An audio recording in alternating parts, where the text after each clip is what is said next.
وأنجزت السماء جلالا فأزيد أسراب الغيوم جمالا. حالات پر اور اس وقت کی ضرورت پر اور جمعیت علماء کے اس قدم پر تحفظ ایمان کانفرنس کے متعلق شروع میں بہت ساری باتیں آ گئیں. پھر خطبہ صدارت میں حضرت صدر محترم کی بہت ساری باتیں آئیں. حضرت مولانا محسن حسین صاحب نے بھی کئی باتوں سے آگاہ کیا. اب ہمیں اندازہ ہو گیا ہوگا کہ ہم کس دور میں ہیں. میں ہمیشہ ایک بات کہتا ہوں، ان 1450 سال کی تاریخ ہمیں یہ بتاتی ہے کہ اسلام کو پڑھ کر سمجھ کر اسلامی تعلیمات کو سن کر مسلمانوں کے کردار، اخلاق، ان کے طور و طریقے سے متاثر ہو کر غیروں نے اسلام قبول کیا. بدقسمتی سے ہم ایسے دور میں ہیں جس دور میں ایمان والا، جس کو اللہ رب العزت نے قرآن مجید میں تقریباً 81 مرتبہ یا ایھا الذین آمنو کہہ کر ڈائریکٹ خطاب کیا بغیر کسی واسطے کے، وہ مومن جن کو پیار بھرے انداز میں اللہ نے کہا اے وہ جو مجھ پر ایمان رکھتے ہو، جو مجھے مانتے ہو. ایک بار صرف یہود و نصارہ کو اللہ نے بغیر کسی واسطے کے خطاب کیا تو کہنے لگے، مچلنے لگے، نحن ابناء اللہ و احباؤہ، ہم تو اللہ کے بیٹے ہیں، ہم تو اللہ کے محبوب ہیں. اس قدر مچلنے لگے، اپنے آپ کو اللہ کا بیٹا بتانے لگے. صرف ایک بار خطاب پر قربان جائیے اللہ رب العزت نے قرآن مجید میں ہمیں اور آپ کو بغیر کسی واسطے کے 81 بار کہا یا ایھا الذین آمنو. لیکن ایمان والے جن کو پیار بھرے انداز میں اللہ خطاب کر رہا ہے، وہی ایمان والا جس کا باپ مومن ہے، وہی ایمان والا جس کا باپ تہجد گزار ہے، مسجدوں میں آنے کا پابند ہے، اس کی بیٹیاں جوان ہو کر اسکول اور کالجوں کے نام پر، اعلیٰ ڈگریوں کے نام پر وہ کسی غیروں کے ہاتھ کو پکڑ کر بآسانی اپنا مذہب تبدیل کر لیتی ہے اور پورے محلے والوں میں سناٹا چھا جاتا ہے. کسی میں اتنی جرأت نہیں کہ اس بہن کے ہاتھ کو پکڑ کر کہے تو مومنہ ہے، تو ایمان والی ہے، تجھے اللہ نے اپنا کہا ہے، تجھے رسول اللہ نے اپنا کہا ہے، تو کس طرف جا رہی ہے؟ پورے محلے والے یہ چرچا تو ضرور کرتے ہیں کہ فلاں کی بیٹی چلی گئی، فلاں کی بیٹی، فلاں کے گھر میں تربیت نہیں. یہ تذکرہ تبصرہ تو ہوتا ہے لیکن ان بچیوں کو بچانے کی فکر نہیں ہوتی. قائد جمعیت حضرت مولانا سید محمود اسد مدنی دامت برکاتہم نے ایک سروے کے مطابق فرمایا، آج کا ہمارا وہ نوجوان جو یونیورسٹیوں میں، کالجوں میں ہے، 2 کروڑ سے زائد بہت احتیاط کے ساتھ وہ اسلامی تعلیمات کے سلسلے میں شبہات میں پڑا ہوا ہے، اسلام کے بارے میں شک و شبہ میں پڑا ہوا ہے، جناب رسول اللہ صلی اللہ علیہ وسلم کی عصمت پر انگلیاں اٹھاتا ہے. ذرا سوچیں تو صحیح، ہم اپنے گریبان میں جھانک کر بتائیں تو صحیح، تھوڑی دیر سنجیدگی کے ساتھ اس پر غور تو کریں. کیا اس نوجوان کا ایمان بھی بچا؟ کیا اس نوجوان کے سینے میں جو دل ہے اور اس دل میں جو ایمان کی حرارت ہے، کیا وہ حرارت اب بھی باقی ہے؟ سوچنے کی بات ہے. ہم اس منزل پر پہنچ چکے ہیں کہ ہمارا نوجوان ہمارے راستے سے بہت تیزی کے ساتھ دور جا رہا ہے اور ان راستوں میں ایسے حملہ آور لوگ بیٹھے ہوئے ہیں جو دشمنان اسلام کے اشاروں پہ کام کر رہے ہیں. کہیں فتنہ قادیانیت کے نام پر، تو کہیں فتنے شکیلیت کے نام پر حملہ ہوتا ہے.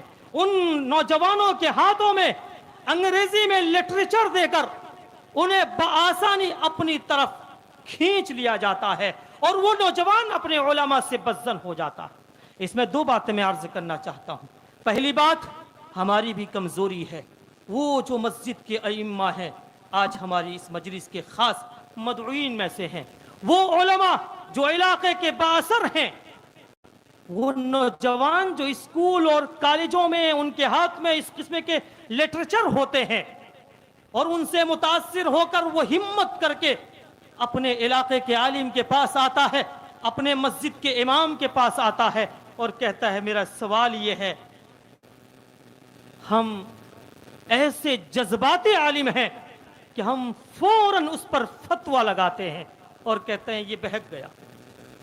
وہ نوجوان جو سمجھنے کے لیے آیا تھا، اس کے ذہن و دماغ میں جو خلفشار تھا اس کو دور کرنے کے لیے آیا تھا، ہم نے اس پہ جو فتوے داغ دیے، اب وہ قریب ہونے کے بجائے مزید دوری ہوتی گئی، یہاں تک کہ اس کے سینے سے ایمان نکل جاتا ہے. تو ان کے ایمان کی فکر کون کرے گا؟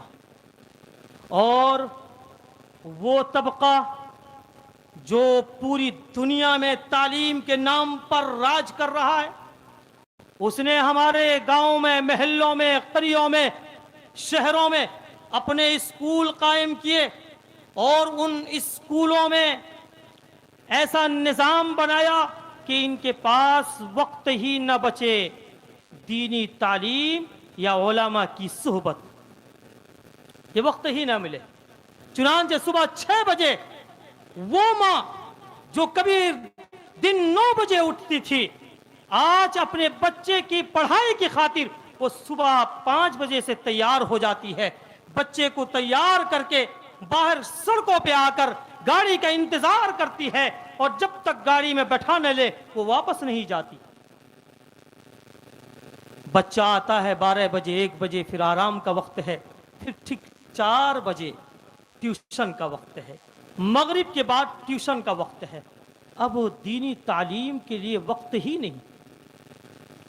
اس سلسلے میں ایک بات یہ ہے، مدارس، وہ علماء اکرام جو اسٹیج پر رونق افروز ہیں، آپ دیکھ رہے ہیں، ان سے پوچھیں مدارس کی تعلیم کس انداز میں ہوتی ہے. نحومی سے لے کر بخاری شریف تک پڑھانے والے اساتذہ اور پڑھنے والے وہ طلبہ جو ہزاروں لاکھوں کی تعداد میں ہیں، ان کے یہاں ٹیوشن کا کوئی نظام نہیں ہے. حالانکہ اس تعلیم میں اور اس تعلیم میں زمین و آسمان کا فرق ہے.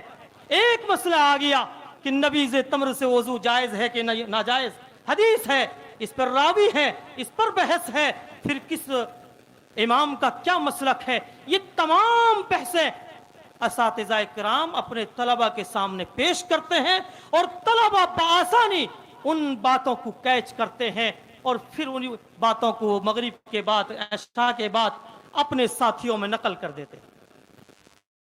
لیکن وہ والدین بچوں کو اسکول کی تعلیم کی فکر کرتے ہیں اور خوب خطیر رقم اس میں خرچ کرتے ہیں،